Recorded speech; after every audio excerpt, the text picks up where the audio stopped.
Toulouse is brave. Toulouse is brave. Mochi's afraid of the geese. Terrified. Sometimes she makes me go down the stairs before she does. So today's Peachtober prompt is web, and I seriously considered not doing it because I'm tired and I don't want to work anymore today.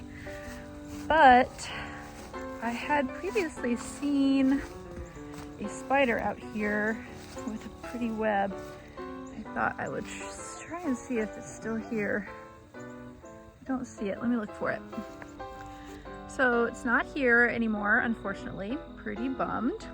It was one of, I think it's a garden spider, or writing spider. I'm not sure what they're called. They're yellow and they have a little pattern on them. They kind of look like they're really big. They're really big and they're yellow and they're native to this area. They're not the Joro spiders. Those are not native. This one was a native one and it's not there anymore. So I'm sad about that. But I've got some other web photos that I took a while back. I think I might just doodle some, do like a little mixed bag page of different ones. And I think I'm also going to take a few photos of this Johnson grass right here because it's really pretty, and I can draw that and put the spider webs between the Johnson grass. I think that's what I'm gonna do. Yep. Mochi, come here.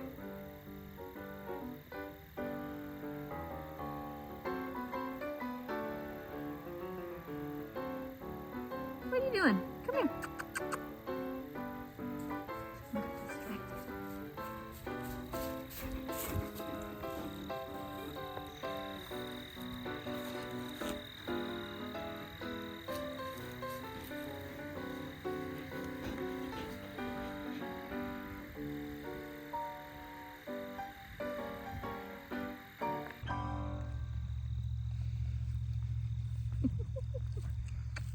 Kisses?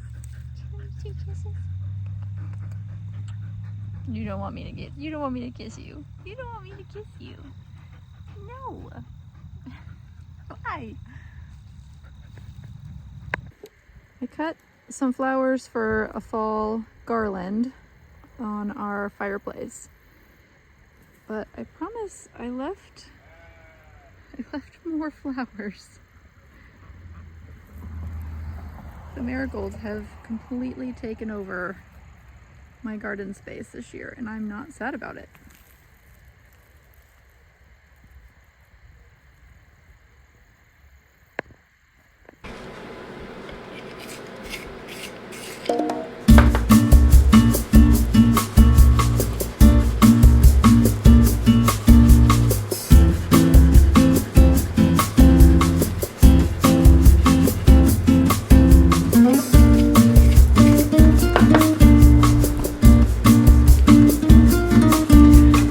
This, the Peachtober prompt web. I'm not the most happy with it, but I'm just feeling kind of off today creatively, probably because I haven't made art in a while, and sometimes you just gotta dust the cobwebs off. A little pun for you there, I guess. I'm also so tired and I'm ready to be done with work, but my boss won't let me off. I want to clock out. You're so mean to me. You're so mean to me.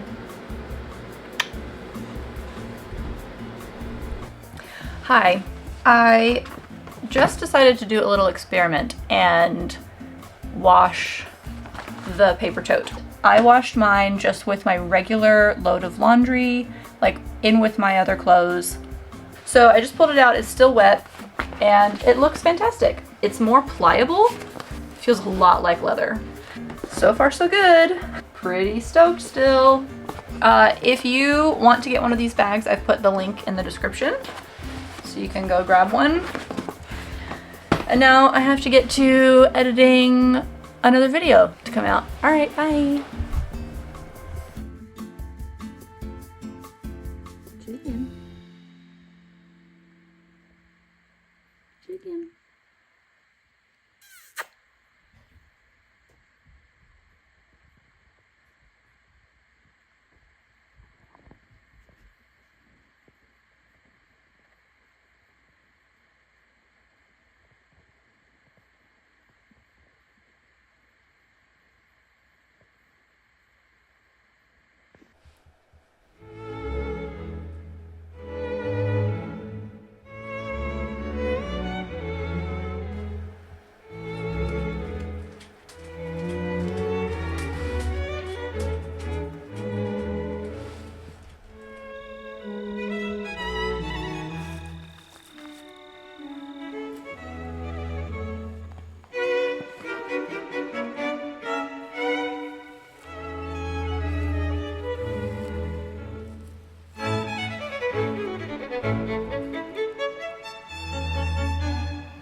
Hi.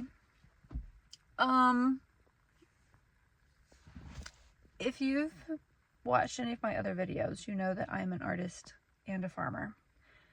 If you're new here, hi, my name is Red, and I'm a painter and a farmer. Today is Tuesday. I was going to work on art stuff, but my day got completely derailed, and I've been taking care of my sheep, Caleb. So yesterday, Monday, I'm trying to think back, and I don't know that I put eyes on him. In the morning, I had to kind of get out here pretty quick and take care of everybody. The adult sheep usually stay out. They're just kind of free range, and Teddy watches over them.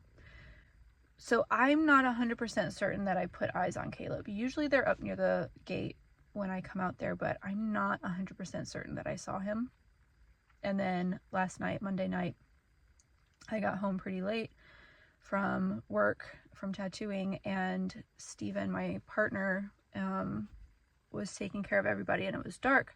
So I definitely didn't put eyes on him last night.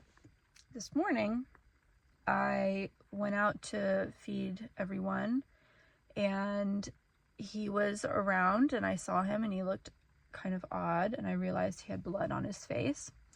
And so I went to check it out, and so backstory, Caleb has been with us for a year. He was a Hurricane Helene rescue. He's 12 plus years old. We're not really sure how old he is, but he's quite old, and he's missing, he's a sheep and he's a boy, so he's a ram, and he's missing one of his horns. Not a problem. I'm not sure how it happened. He's, as long as we've had him, he's had one horn, and the other one is kind of like chopped off right close to his head. But it's fine. He's been fine. So when I checked him out, it looked like he has some sort of an injury to his horn. No big deal. I can take care of that. I got the stuff to take care of it. And I'm going to spare you the details, but let's just say that there are some complications. It's not as straightforward as I thought it was. Even the anatomy of a horn is not as straightforward as I thought it was. So I'm still dealing with it. It is 4 o'clock and I've been to our local feed store and Tractor Supply 3 times today to get what I need. And I haven't gotten any of my artwork stuff done. So sometimes this is how it goes. I'm sharing because this is a very real, this is just a reality of my life as a farmer and an artist. This is one kind of great aspect of being an artist, is I have a lot of flexibility in my job. I can, if I need to, just take a random day off and handle something. I work from home, so if I need to stop what I'm doing and run outside and take care of Caleb, I can do that. So I'm extremely grateful for my job today. And this is also just part of being a farmer. It's not, stuff doesn't happen often, I wouldn't say. There's kind of a joke in the farming community that there's always something, like something's up, always, you know. Like, if everybody's like happy and healthy, don't get too used to that, because something's gonna go sideways. And today that is what it is. So taking care of Caleb as best I can. I'm doing everything that I can for him. I'm going to take him to the vet first thing in the morning. I can't take him to the vet until tomorrow morning. He's 100 and something pounds, which actually isn't that big for a sheep, but nonetheless, I can't get 100 pounds into the back of the truck. So Steven's gonna help me get him into the truck tomorrow. Oh my God, y'all. It's gnarly. I'm not, like I said, I don't feel comfortable sharing the details on here, on YouTube in a public space, but at first glance, it looked pretty tame and I thought I could handle it just fine. But as I was working on basic wound care, I realized that it was way more involved than I could handle. Wish Caleb luck. I may let you guys see him, but I'm not going to show you guys anything super up close. Just see da boy. He is a sweetheart. Most people talk about rams being real gnarly, and they are, and they can be, but he is gentle. He is gentle and sweet. All right, wish him luck. See y'all. You handsome. You mad at me? Yeah. This is the side, obviously, with his horn, and he's got a halter on so I can handle him. And he's super messy because it's been rainy and gross. Everybody's looking a little messy, but he's in his stall. He's eating. It's dry and cozy in here. Now I gotta take care of you, bud. I'm sorry. I know you're not gonna like it. It's not gonna be fun, but it's for the best, I promise. You handsome? Oh, handsome guy? Yeah, nice and sweet. Say hi. As you can see, that other side is pretty gnarly looking. Most of it actually is just the medication that looks kind of gross, but yes, I'm so crazy right now. Yeah. Oh, good boy. Yeah, handsome. Yeah, let's take care of that, huh? Yeah, let's make her feel better. Yeah. I think everybody's waiting for breakfast. Breakfast, babies. Caleb is home from the vet. He is sore and tired and he looks crazy, but he's doing good. That sparkly stuff on his horn is a special bandage that they put on, and he's definitely not feeling great, but he's doing good, so I'll take it. He just needs to rest in this stall for a few days, and then we'll take him back in to do a follow-up, make sure he's healing properly. Oof, this guy gave me a big scare. Love you, bud. You.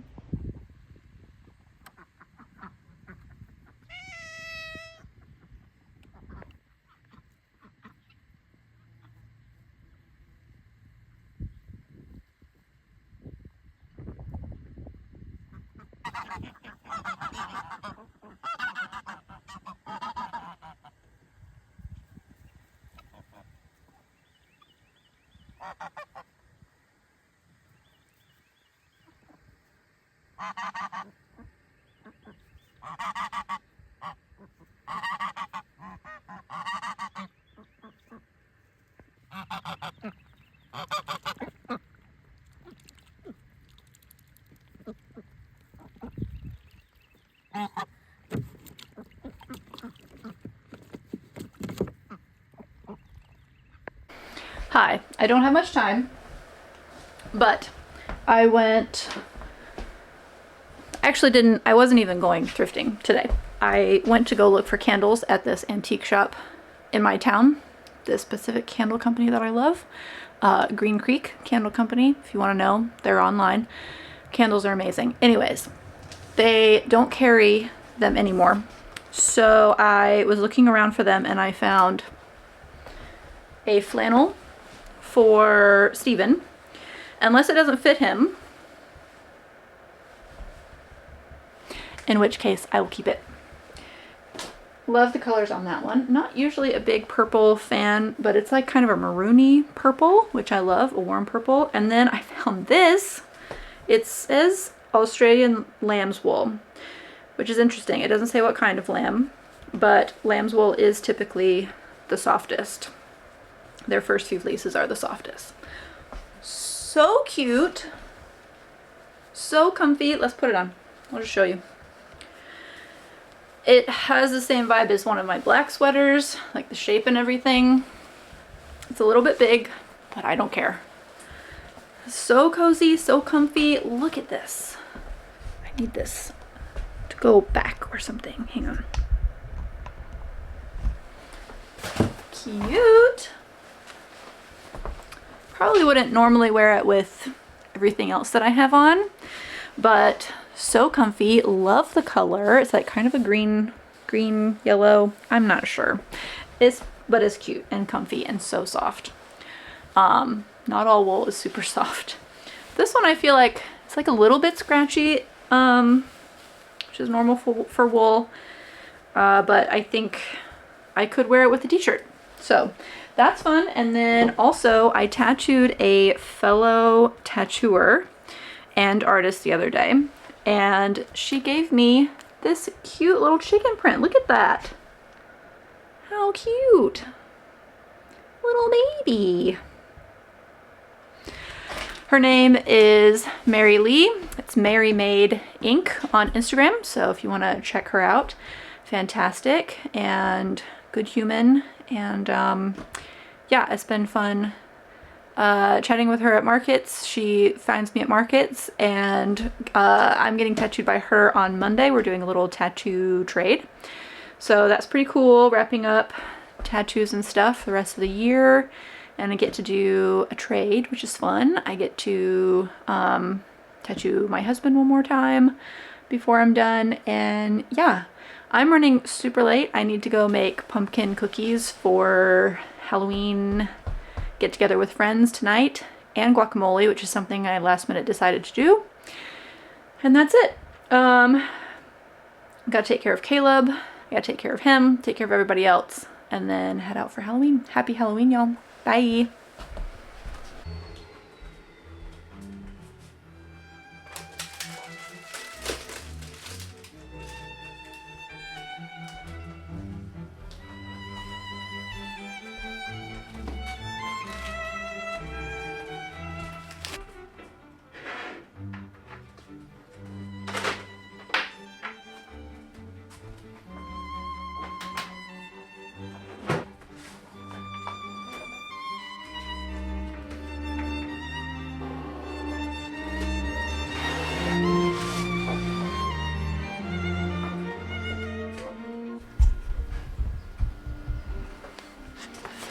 Why? Why does this happen?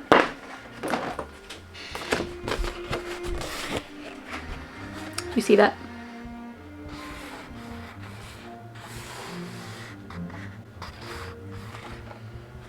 I can't sell that. These? That one I definitely can't sell. It's these two big spots down here. When I look at it, I am distracted by it. This one I could sell as a second. It's got two small, tiny little dots that almost look like they could be a part of it. See up here. This one I can't sell. It's just too distracting. I don't know if it looks distracting in the video, but in person it looks pretty distracting. These guys down here. It makes the plant look like it's got something wrong with it or something. These I could sell because you do see little speckles, but it's very subtle. Especially from far away, it just kind of looks like I did like a speckle effect or something. So that's fine. But sometimes my big fancy printer does mean things like this to me. How dare it? How dare? These are fine, even if they have speckles in them, I can't tell at all. Probably because they're darker. But sometimes the speckles are bright red. Why they're bright red and today they're gray? I don't know. I decided I should explain what I'm going to do about this rather than just show you the printer drama and leave you at that. So every printer does this, every single one. This is nothing new, it's fine. It's annoying, and luckily for me it does not happen very often. So I've just put all of the ones that are either going to be seconds or going to be throwaways, put them in a pile because I need to reprint those. And then I'm going to put the seconds, the ones that are like, there's clearly a misprint, but it's not distracting and it looks like totally fine. Anybody could put that on the wall and enjoy it, and it won't be distracting, but they're not like A grade, they're B grade. So put the B grades in a drawer, and then the C grades, D or F, whatever you want to give them, those are gonna go in my paper recycling. And that's it. I just move on from there. I'll reprint the ones that need to be reprinted. I should not have put my computer away before I checked, but that's my bad. And I'll probably run something called a nozzle pattern check. I'm not sure exactly what you call it, but you print out a nozzle check on your printer. So like each individual color will print out a little pattern. And so that just makes sure that everything's running smoothly. That's usually a nozzle issue when it's spitting out ink. Although I did run my nozzle checks before I started printing and everything was fine. So, what can you do? That's show business, right? Let's do a nozzle check together. Okay, so check it out. This is, whoop, where am I going? Here we go. This is a nozzle check. These are all the different colors that my printer uses. And let's check out, oh my god, why can't I go the right way with this? Let's check out this one here. You see how it's, why is the light weird in this shot? There we go. So you can see how it's kind of broken up. It's supposed to look like these, where all of the lines are perfect. Whereas this one, the lines are not perfect. There we go. This is the nozzle check I just did. Everything looks great. Everything looks nice. So that's a nozzle check. Not all nozzle checks do the check pattern, or the pattern, they don't all, not all nozzle checks print a pattern. You can do a nozzle check that does not print a pattern, and then there's like a bunch of different settings and ways that you can do it. So part of having a fancy schmancy printer is being the printer tech. If you get prints ordered from any print company, Vistaprint, Moo, a local printer like where I get my note cards printed. They all deal with the same stuff. That's partially why you're paying a little bit more to get those prints made, because those printer techs are doing the same stuff that I'm doing on their printers. So I love my printer. It's totally worth it. But I just thought I would show you guys what true behind the scenes looks like. Hi, I started crocheting recently. So I used to crochet and knit when I was a kid. I got back into crocheting recently because that was easier for me as a kid, and so I wanted to try something that I knew I could just kind of like pick right up and go for it. And I quickly realized that there are very few things that I want to crochet. Beanies, great, totally fine. Mittens or something, also probably fine. A scarf or something like that, also fine. But I really want to make a sweater. I tried crocheting a sweater, and I'm not going to show you guys what I ended up with. It was just like not at all what I wanted. It's not at all what was in my head. So I got like maybe halfway done with it, and I put on what I had and was like, this is awful. I'm not finishing this. I'm going to unravel all of this yarn, and I'm just going to use it all for like hats or something simple. So I decided that what I need to do if I'm going to make a sweater is I need to knit. That's what I need to do. So I was at the store today, the yarn store here in town in Greenville, and I got, let's see, it's gonna be hard to show you really, but I got some circular needles and I got some from this company. I was going to buy an interchangeable set like I've seen people recommend. However, when I was talking to Katie, she was explaining to me why she doesn't like an interchangeable set, and her reasons really made sense to me. So I decided to try going this route, just buying a couple of individual like circular, non-interchangeable ones, and we're gonna go with that for now. And I'm waiting on yarn to start my sweater because she didn't have in what I was going for. So we ordered, there's this company called Malabrigo that I'm pretty obsessed with. I love the look and feel of their yarns, pretty much all of their yarns that I have experienced thus far. And so we ordered some. She had some that was like the weight and everything that I wanted, but I decided I wanted a couple of different colors. So I'm excited to show y'all what I've got coming in. I think it'll come in next week, but I went ahead and got this for a hat. A lot of the last project that I was working on for the sweater that I completely botched was way brighter than what I thought it was going to be. I don't know why I didn't think about this. Like the individual skeins of yarn looked less bright than when the thing was actually constructed. And as you can tell, I'm not a very like brightly colored clothing kind of person. I do like some, but it's usually like neutrals, black, muted tones for my clothing, and then I'll have like something bright. So like this is like probably the brightest thing you're ever gonna see me wear. Or I'll do something like I'm a big fan of burnt orange, or like a really, really earthy green. Even if it's a lighter green, if it just has that earthy look to it.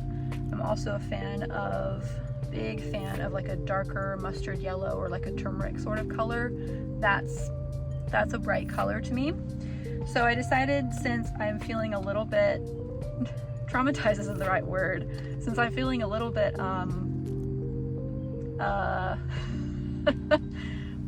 I had an experience with that sweater that I tried to make, so I decided to go with something very neutral. I know I will like a hat in this color, so, and I'll wear it. So I'm gonna go with this. It's baby alpaca, silk, and extra fine merino from Blue Sky. Pretty excited about making a sweater. I've never made a sweater before. The one I just attempted was the first one I've ever attempted. And I think it would have been fine if I had just gone with knitting to begin with, and if I had chosen a different yarn weight. I wanted like a thick, cozy sweater, but the yarn that I chose in the crochet stitch that I chose was just too thick, too chunky, too stiff. It just wasn't good. So I went with a worsted weight, which is much thinner, and I'm going with a knit instead of a crochet, which I think is going to give it a little bit more of a bounce, which is what I'm going for. I've got the image in my head, and I'm going to use the pattern that everybody is using right now, the step-by-step sweater by Florence Miller, I believe. I watched her video all the way through. I loved it, the way that she explains things. And, ooh, I need to get stitch markers. I'll get that next time. Anyways, so yeah, I think that'll be a good intro into making a sweater, knit-wise. And then from there, I've got a whole bunch of different patterns that I'd like to try from other makers. So we'll start here. I need to chill. I love to have a good old dose of blind confidence and just be like, yeah, I'm just gonna do it. So yeah, slow your roll, Red, slow your roll. All right, bye. Calendars are here. I'm so excited. Oh my gosh, they look so good. I'm looking at them right now. I'm having them alter one tiny little thing, but I'm gonna flip the camera around so you guys can see the test print. It is so much fun. Let's flip through it real quick. Oh. So I'm having them scooch these up just a little bit so that the design down here will be away from this hole, because my idea was that you could cut this shape out to have a bookmark. So we've got January. So fun. I love this one. Look at that, so cute.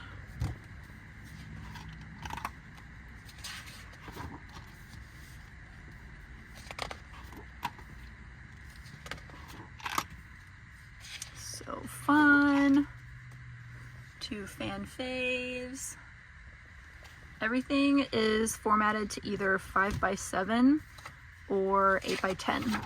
So like this one's an 8x10. Everyone's favorite ghost slug. Kittens. I love how it showed like stuff that came through from the other side of the page in my sketchbook. That's a fun detail, I think. And then December, and then I've got images and QR codes on the back. I love it. And then you've got kind of an extra one here. There's 13 designs. You do have to choose between this one or this one if you're going to frame it permanently, but you could also cut this out probably. No, you can't, because they're not perfect. So yeah, you have to choose between this one or this one, but nonetheless, I'm really stoked. Wow, yay!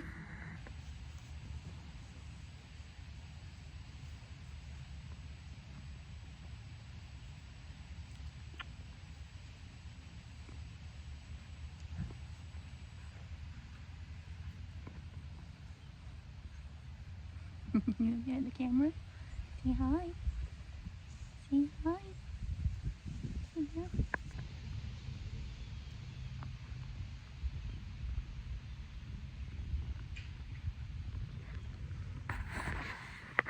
Oh, so bright.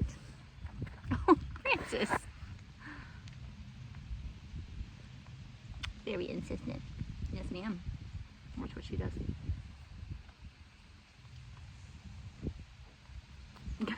Say, come on, lady, pet me. Come on, pet me.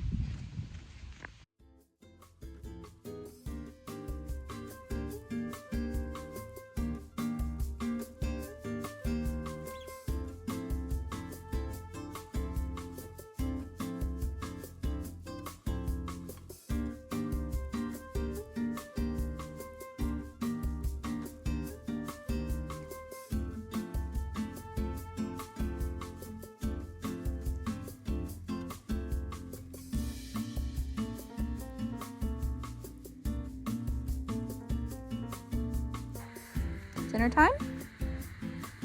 Yeah. Dinner time, cheese.